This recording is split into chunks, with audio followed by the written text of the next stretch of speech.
Sati merasa sedih dan patah hati saat ia duduk sendirian di atas pelaminannya tempat tidur bunga-bunga yang menjadi saksi dari cinta ilahi. Sati sangat kesal karena Shiva meninggalkannya tiba-tiba tanpa mengatakan apapun. Air mata mengalir di pipinya yang terlihat merona beberapa saat yang lalu. Dia teringat saat-saat yang dia habiskan bersamanya, saat Shiva menggenggam tangannya. Nandi tiba di tempat itu mengetahui bahwa Mahadewa telah meninggalkannya sendirian. Dia merasa kasihan pada Ibu Sati dan melakukan upaya yang gagal untuk meyakinkannya. Tetapi air mata Sati mengalir tak terkendali. Nandi menjelaskan kepadanya bahwa Mahadewa memiliki tanggung jawab atas seluruh alam semesta, dan beliau akan segera kembali. Sati kemudian berlari dari sana. Kembali ke medan perang, Tarakasura memerintahkan pasukannya untuk menyerang para dewa. Tidak lama kemudian mereka mulai menyerang. Mahadewa berkata untuk menghentikan mereka. Mahadewa menjelaskan bahwa memang benar bahwa saya tidak dapat membunuhmu, tetapi saya dapat menghentikanmu untuk menyerang Swargaloka dan memenjarakanmu. Mahadewa kemudian menutup matanya.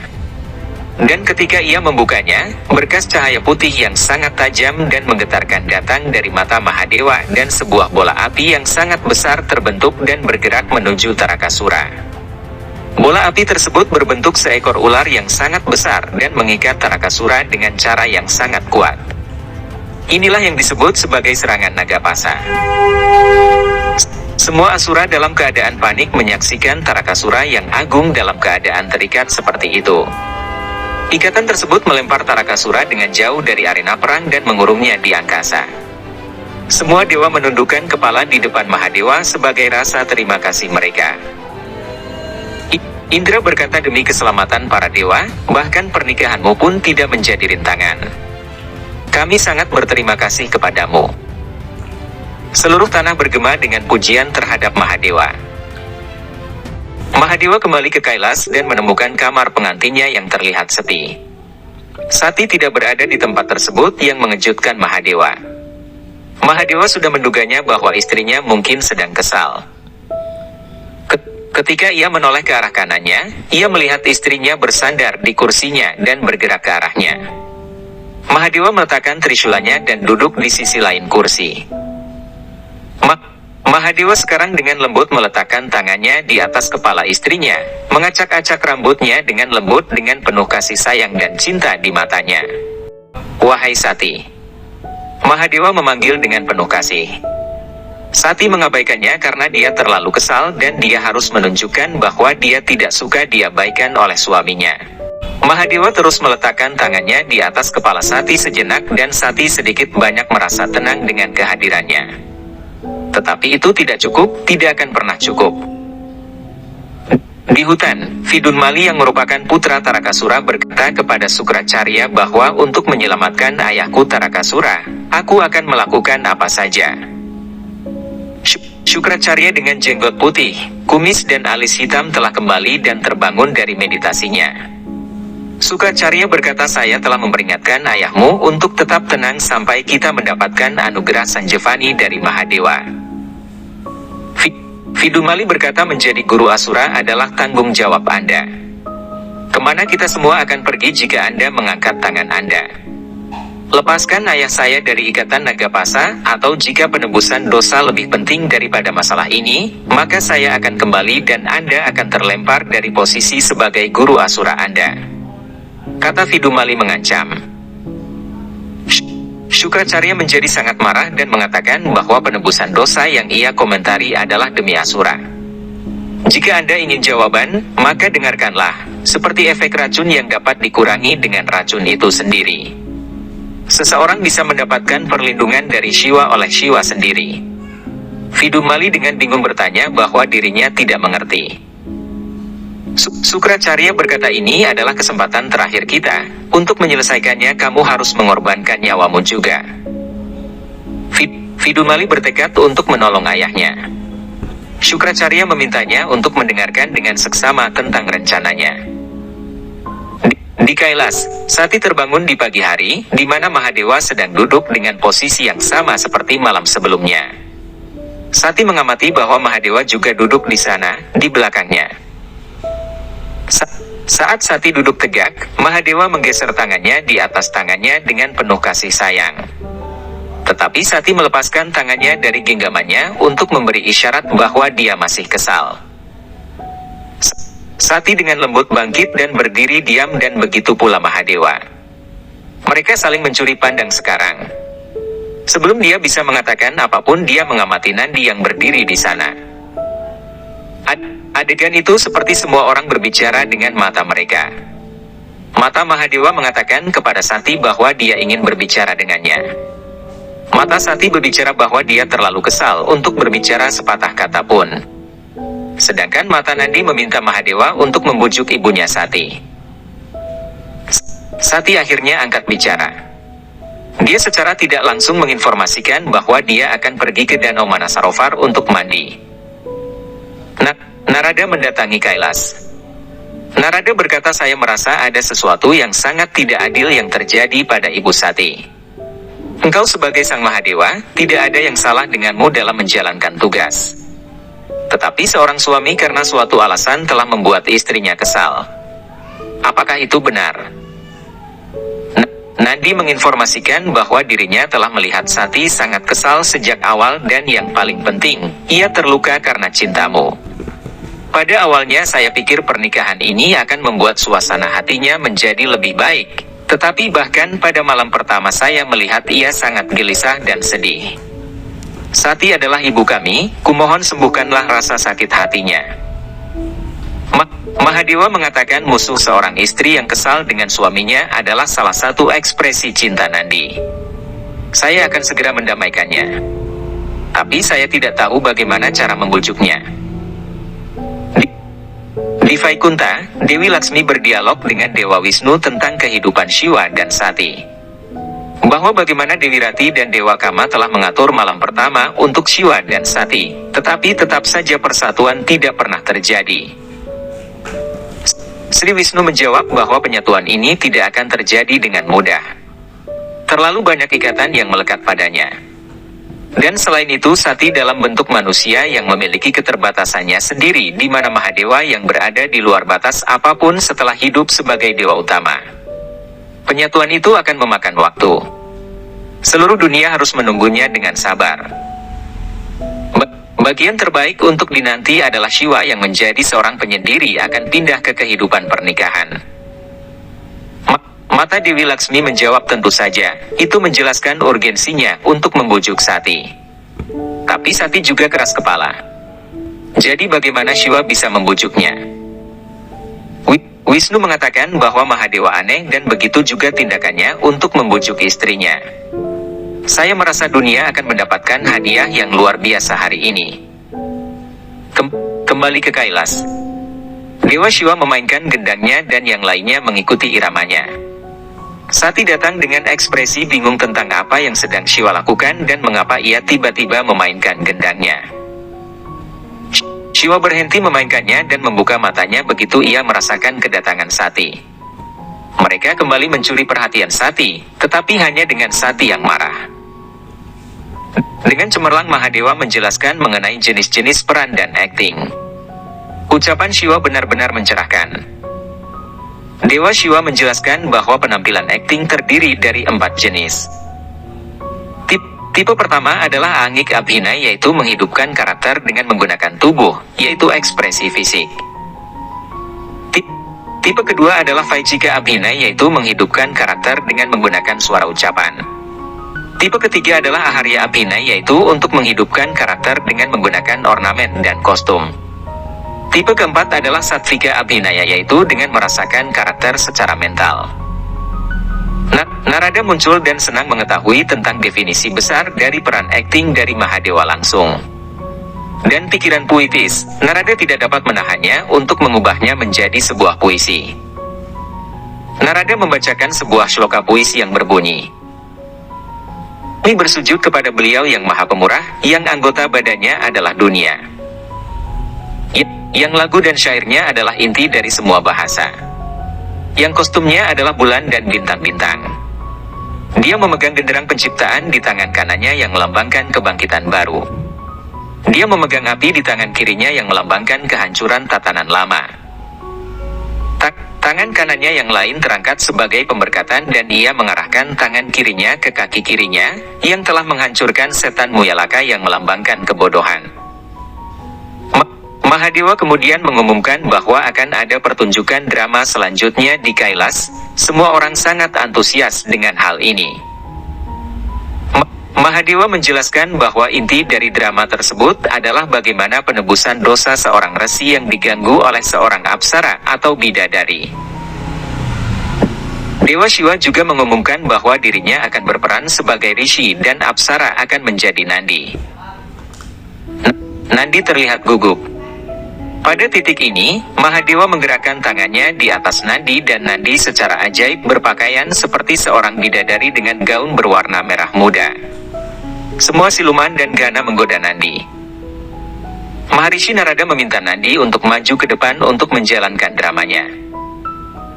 Sedangkan Shiva bersiap-siap untuk peran sebagai seorang rishi yang sangat lucu.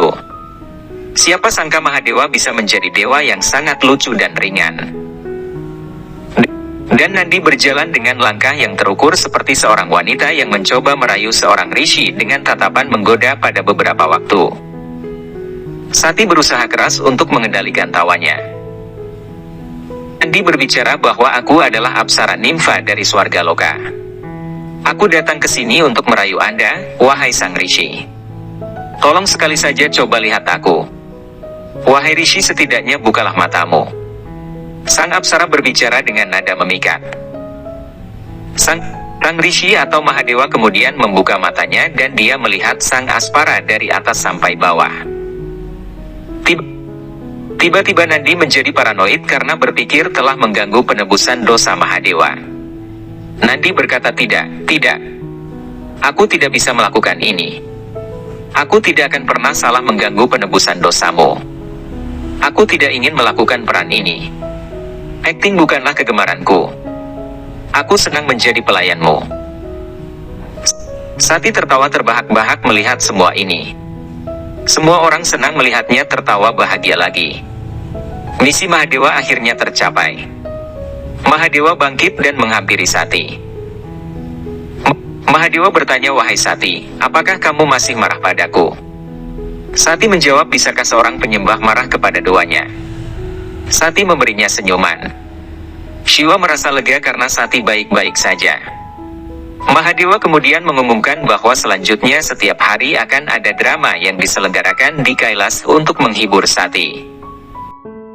Mahadewa berkata akan ada drama, merayakan tarian dan musik dan bahkan pembacaan puisi di Kailas setiap hari. Kamu tidak akan pernah sedih atau sendirian di Kailas mulai sekarang. Dewa Brahma dan Dewi Saraswati muncul di Kailas. Dewa Brahma mengatakan bahwa Anda sudah mulai menciptakan syastra tentang seni peran. Alam semesta akan diuntungkan karena kreativitas yang mengalir dari Kailas setelah pernikahan Anda dan Sati. Dia telah datang untuk mengundang mereka untuk yagya atau perayaan di Brahmaloka yang diselenggarakan olehnya untuk pernikahan mereka. Bahkan Daksha akan datang karena dia setuju untuk pernikahan ini. Hal ini membuat Sati senang. Sati berterima kasih kepada Dewa Brahma dan mengatakan bahwa dia akan bertemu dengan ayah dan ibunya di sana. Dewa Shiva akhirnya menerima undangan tersebut. Di tempat yagya di Brahmaloka yang diselenggarakan oleh Dewa Brahma, Dewa Wisnu, Dewi Laksmi, dan Dewi Saraswati telah hadir. Dewa Shiva dan Sati tiba di sana dan disambut oleh Brahma dan ditawari tempat duduk istimewa. Dewa Shiva dan Sati duduk di tempat duduk mereka. Dewa Wisnu dan Dewi Laksmi juga duduk. Dewa Brahma mengatakan bahwa dia sedang menunggu kehadiran Prajapati Daksha, lalu yagya akan dimulai segera setelah dia datang. Daksha akhirnya masuk bersama Prasuti dan Wijaya. Sati berlari menemui Daksha dan menyentuh kakinya. Daksha memberkatinya untuk umur yang lebih panjang. Prasuti yang bahagia mengatakan bahwa mereka akan datang ke Kailas untuk bertemu dan memberikan hadiah kepadanya.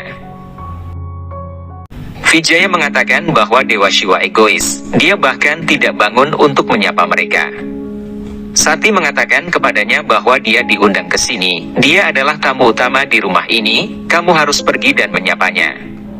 Prasuti mengatakan dia adalah tamu istimewa mereka, dia harus dihormati oleh mereka. Vijaya mengatakan kita juga adalah tamu di sini, dia harus menyentuh kaki ibu dan ayah. Prasuti mengatakan sesuai dengan tradisi menerima tamu, pengantin utama selalu menjadi tamu utama, Anda pasti pernah mendengar tradisi ini. Jadi dia harus dihormati. Prasuti menyuruh Daksha untuk pergi dan menerima pengantin utama. Dewa Brahma juga menyuruh anaknya untuk pergi dan menemui Shiva. Daksha mendekati Dewa Shiva, memberikan tatapan egoisnya, yang diterima oleh tatapan tenang Dewa Shiva, yang membuat Daksha semakin marah. Dewa Shiva memberkatinya dengan mengatakan semoga keberkahan selalu bersamamu. Vijaya mengatakan dirinya tersinggung melihat ketinggian ego Shiva. Prasuti mengatakan bahwa Shiva benar dalam melakukannya. Dewa Brahma mengatakan waktu yang menguntungkan dari memulai yagya telah dimulai. Daksha mengatakan bahwa dia telah dihina oleh tamu sekaligus menantunya, yang tidak menyentuh kakinya untuk mengambil berkahnya. Dia bersumpah untuk tidak mengundangnya ke yagya manapun dan tidak akan menghadiri acara apapun di mana Shiva hadir. Daksha kemudian pergi dari sana. Sati mencoba untuk menghentikannya tetapi Daksha lebih peduli tentang balas dendamnya. Sati meminta Prasuti untuk menjelaskan tentang Daksha. Prasuti dan Vijaya mengikuti Daksha. Sati memberikan tatapan marah penuh tanya kepada Shiva, yang tampaknya membuatnya mengerti dengan tatapan tenangnya.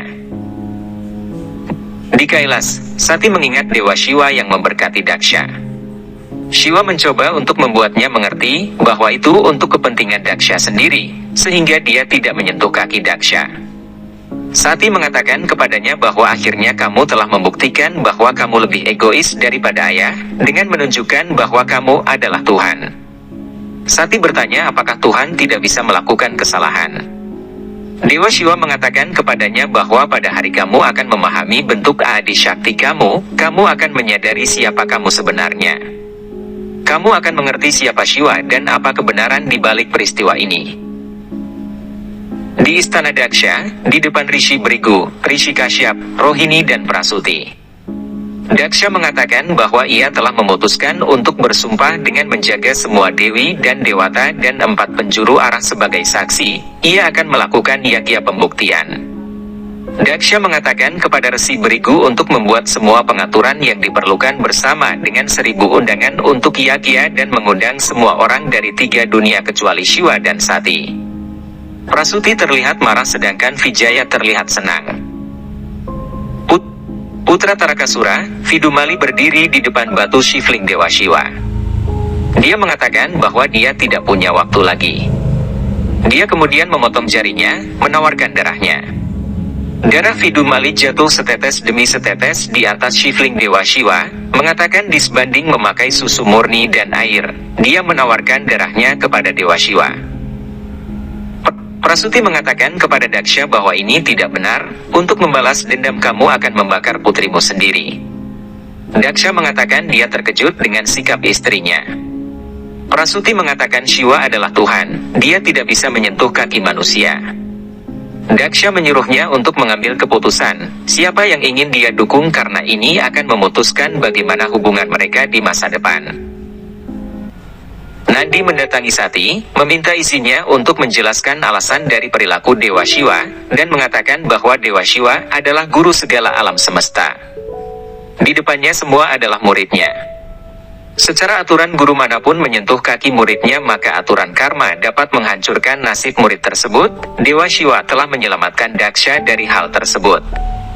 Dewa Shiva dan Adi Shakti adalah sumber dari penciptaan alam semesta ini, sehingga ia dapat memberkati anak-anaknya.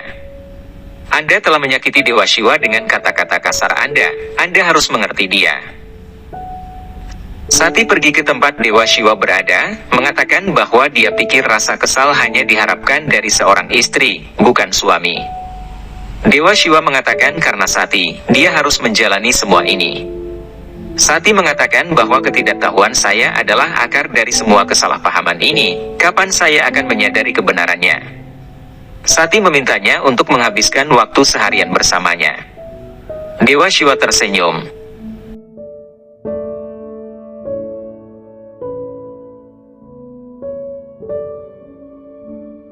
Tiba-tiba suara doa dan pujian kepada Mahadewa terdengar olehnya.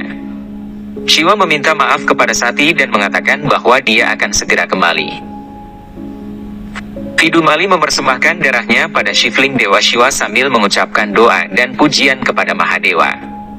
Cahaya terang muncul dari Shivling memasuki tubuhnya, luka di tangannya kemudian menghilang. Ia merasa bahagia dan berkata bahwa bagaimanapun juga, permintaan saya harus menjadi kenyataan.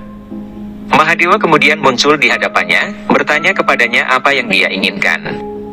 Vidumali dengan nada menuntut mengatakan bahwa dia mengharapkan anugerah darinya. Dewa Shiva menyuruhnya untuk meminta apa saja kecuali menjadi abadi dan kebebasan ayahnya Tarakasura. Vidumali meminta Shiva untuk berjanji kepadanya untuk memberikan apapun yang dia minta kecuali itu. Mahadewa kemudian berjanji. Vidumali meminta Mahadewa untuk menjadi pengawalnya. Dewa Shiva mengatakan melalui kelicikan Anda secara tidak langsung telah meminta keabadian. Tetapi berhati-hatilah di masa depan Anda akan menyesali hal ini. Saya memberi Anda satu kesempatan lagi untuk meminta sesuatu yang lain. Tetapi Vidumali menolak, dia bersikeras mendapatkan anugerah yang diinginkannya. Sati dengan setia menunggu di Kailas untuk kedatangan Dewa Shiva. Tarakasura berada di penjara Nagapasa dan berada di langit. Syukracarya datang menemuinya, ia mengatakan kepadanya bahwa tahap pertama dari kebebasan Anda telah dipaksa oleh putra Anda. Dia telah menjadikan Dewa Shiva sebagai pengawalnya. Tarakasura merasa senang tetapi kembali terganggu dengan nafas beracun dari ular Nagapasa. Syukracarya mengatakan kepadanya bahwa sekarang gilirannya di tahap kedua. Tarakasura mengatakan bahwa ia adalah tawanan dari ular Nagapasa ini, apa yang bisa ia lakukan? Syukracarya mengatakan kepadanya bahwa dia berada di langit, dia harus pergi dan membayangi serta menutupi matahari. Dengan tidak adanya cahaya di bumi, semua orang akan menderita. Maka Dewa Shiva harus menyelamatkan dunia dan melepaskanmu. Tarakasura yang senang mengatakan bahwa tidak ada yang tidak mungkin bagi Shiva, dia terpaksa harus membebaskanku. Sati di Kailas sedang menunggu Mahadewa, bertanya kepada Nandi di mana Dewa Shiva saat ini. Nandi mengatakan bahwa dia telah mencoba mencarinya di mana-mana, tetapi dia tidak dapat menemukannya. Tiba-tiba langit berubah menjadi gelap. Nandi mengatakan bahwa gerhana yang terlalu cepat ini mungkin merupakan pekerjaan Asura. Sati berdoa kepada Dewa Shiva untuk datang dan menyelamatkan manusia dari masalah ini. Di Pataloka atau dunia bawah tanah, Dewa Shiva sedang berdiri sebagai pengawal dan Vidumali sedang duduk di singgasananya.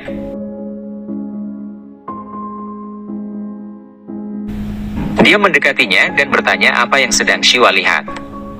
Dewa Shiva mengatakan bahwa dia melihat bagaimana seseorang yang licik telah menemukan cara untuk keluar dari belenggu.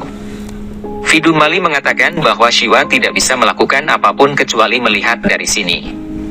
Biarkan semua manusia dan hewan di bumi menderita. Jika Anda ingin membantu mereka, maka bebaskan ayah saya dari ikatan Nagapasa Anda dan saya akan membebaskan Anda dari janji Anda. Dewa Shiva hanya tersenyum. Vidumali merasa haus, meminta Dewa Shiva untuk mengambilkan air untuknya. Dewa Shiva berbalik untuk pergi dengan trisulanya. Vidumali memintanya untuk meninggalkan trisulanya di sana. Dewa Shiva melepaskan tangannya dari trisula, yang mulai bersinar dan mulai masuk ke bawah permukaan Pataloka.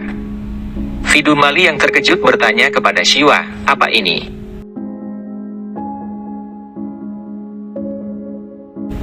Dewa Shiva mengatakan kepadanya bahwa selain dirinya dan Adi Shakti tidak ada yang mampu membawa trisula ini. Jika aku melepaskannya, maka kerajaanmu akan tenggelam ke tanah karena beratnya trisula ini. Vidumali mengatakan mengapa dia tidak memberitahunya sebelumnya. Dewa Shiva kembali akan mengambil air, tetapi Vidumali yang terkejut mengatakan bahwa dia tidak haus lagi dan pergi dari sana. Dewa Shiva hanya bisa tersenyum. Dia memejamkan matanya dan teringat akan Sati. Sati di Kailas merasa Shiva telah datang tetapi Shiva tidak ada di sana. Dia berkata bahwa dia pikir Shiva baru saja mengingatnya. Nandi merasa Mahadewa sedang dalam masalah, dan dirinya takut dengan pemikiran seperti itu. Daksha di antara semua anggota keluarganya, mengatakan sekarang Shiva adalah pengawal Vidun Mali. Apakah dia pantas disebut Tuhan? Apakah Tuhan memberikan anugerah seperti itu? Apakah Tuhanku Sang Narayan pernah memberikan anugerah seperti itu? Daksha bertanya kepada Prasuti, apakah Anda punya jawaban untuk ini? Prasuti mengatakan mereka harus memikirkan Sati, yang pasti sendirian, mereka harus pergi ke Kailas untuk menemuinya. Daksha mengatakan tidak, Sati telah membuat keputusan sendiri tentang pernikahannya, biarkan dia menanganinya. Rishi Kashyap mengatakan di balik setiap tindakan Mahadewa selalu ada sebuah motif. Pasti ada alasan yang sangat besar untuk tindakannya juga.